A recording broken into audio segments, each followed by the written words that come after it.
Breaking news to report this morning from Brazil, where at least 180 people were killed overnight in a horrific fire at a packed nightclub in the southern part of that South American country. The Tangerine factory was a death trap. At a tragedy overseas. A grand jury is investigating that Rhode Island nightclub fire that killed 97 people last week. These fires in Brazil, Bangladesh, and Rhode Island have all occurred in the past decade. The high death toll and the lack of safety precautions of these fires can be compared to the Triangle Shirtwaist Factory Fire of 1911. Within 18 minutes, flames had enveloped the 8th, 9th, and 10th floor of the Ash building, leaving behind dozens of charred bodies and piles of deformed figures on the street. Although this catastrophic event ended, destroyed, and changed the lives of many factory workers and their families, it inspired many radical changes to New York labor laws and building codes, and eventually spread to a national level. These three fires reiterate the point that although the Triangle Shirtwaist Factory Fire catalyzed labor reforms and initiated laws for the protection of factory workers, there is still much progress to be made.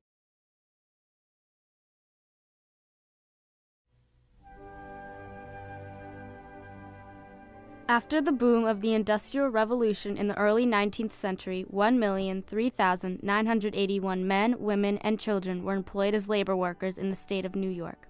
Of those workers, 20 of every 1,000 died in labor-related accidents because few laws were enacted for the protection of workers. In addition, the reinforcement of those laws was left under the discretion of New York state inspectors, whose opinions determined labor code violations. Such existent laws were: each individual worker required 250 cubic feet of workspace. Section 80, all doors leading into or any such factory shall be constructed as to open outwardly, where practicable, and shall not be locked, bolted, or fastened during working hours. Many inspectors rushed through their duties, and G.I. Harmon, the man responsible for the inspection of the Triangle Shirtwaist Company, was no exception.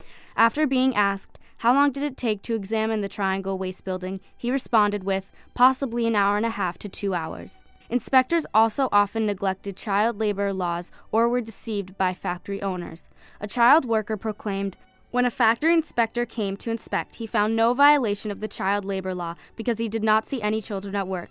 We were all hidden in the cases covered with shirtwaists. Along with mistreatment, the new design of loft buildings was considered by the workers as unsanitary and inhumane. Girls were surrounded by an atmosphere of death as they worked for about $6 a week at their machines at 7 o'clock in the morning until 8 o'clock at night, with just 1/2 hour for lunch in that time. Mary Domsk Adams, a survivor of the fire, recalls, the doors of the shop were kept locked. My own machine was located near the locked front doors, and I often looked with fear at the darkness that loomed through the half-glass door. Little did she know that that would be the same locked door dozens of girls flocked to and died in front of during the 1911 fire.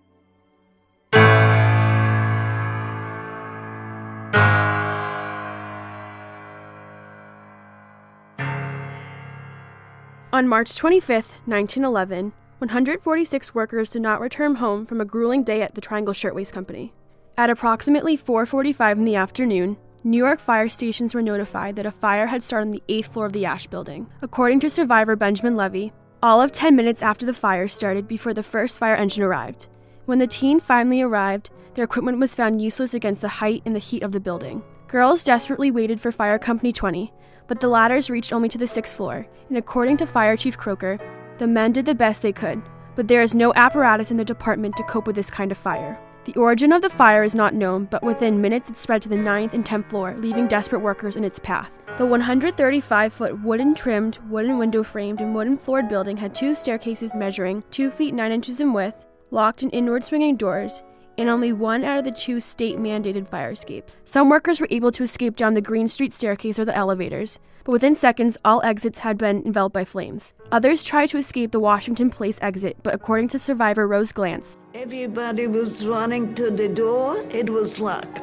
More had tried the little fire escape, but in a moment or two this avenue was cut off by flame and had buckled away from the building. Out of desperation, many leapt out windows of the building and flung down elevator shafts.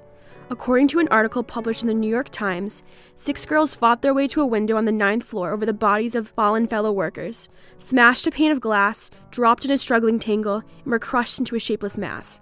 Led by Fire Chief Croker, a squad of firemen stormed the stairway and gained access to the building at 7 o'clock. 50 roasted bodies were found on the 9th floor. According to Croker, they lay in every possible posture, some so charred that recognition was impossible. A half dozen were nude with flesh hanging in shreds to the bones.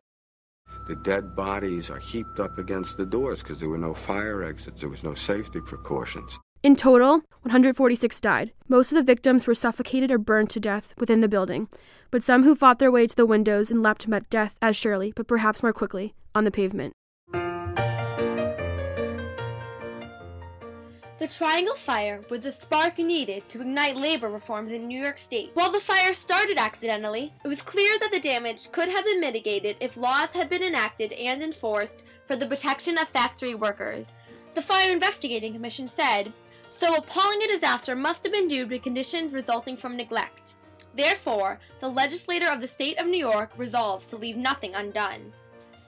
From an original inspection came citizens who asked Governor William Sulzer and the legislature of New York for the appointment of a legislative commission to inquire into the conditions under which manufacturing was carried on in the cities of the state.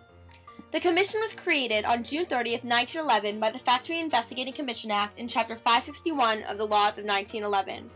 Other organizations created directly after the Triangle Shirtwaist Fire in 1911, like the American Society of Safety Engineers, the Bureau of Fire Prevention, and the National Fire Protection Association, are also active today.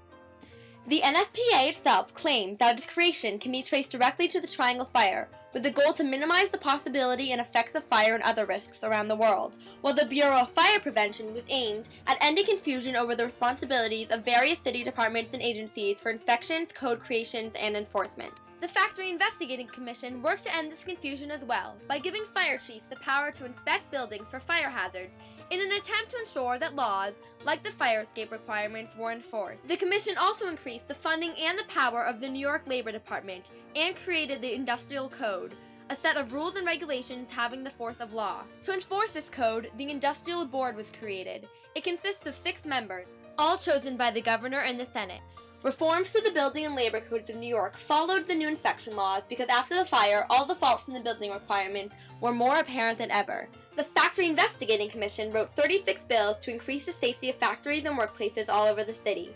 Smoking was banned in all factories, hazardous gas jets had to be enclosed, and windows had to be made of the fire-resistant wire glass. A fire drill had to be issued every 3 months, and an efficient system of contacting the fire station had to be installed. An automatic sprinkler system approved by the National Board of Fire Underwriters or a certified plumber also had to be installed. Additionally, the Factory Investigating Commission said that the investigations in response to the Triangle Shirtwaist Fire found that the human factor is practically neglected in our industrial system. This finding led the Commission to create laws along with the building codes of 1912 requiring sanitary eating and washing conditions in workplaces, as well as prohibiting physically inadequate people from working. Finally, the Commissioner of Labor was given power to inspect all unclean and unsanitary factories and to enforce laws such as these.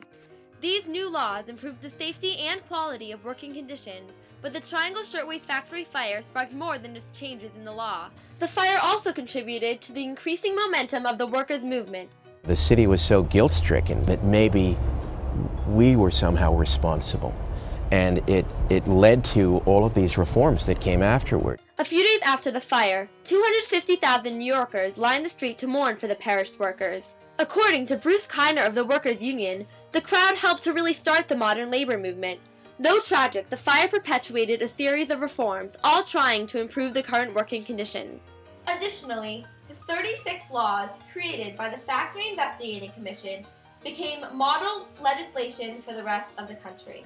Senator Robert R. Wagner, an original member of the Factory Investigating Commission, created the National Labor Relations Act with the intent to guarantee employees the right to self-organization, to form, join, or assist labor organizations, to bargain collectively through representatives of their own choosing, and to engage in concerted activities for the purpose of collective bargaining or other mutual aid and protection.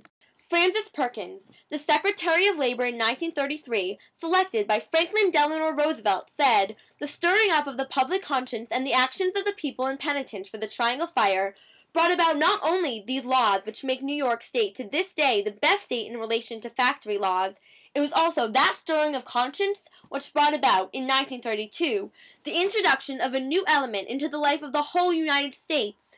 The New Deal began on March 25, 1911, the day the Triangle Factory burned."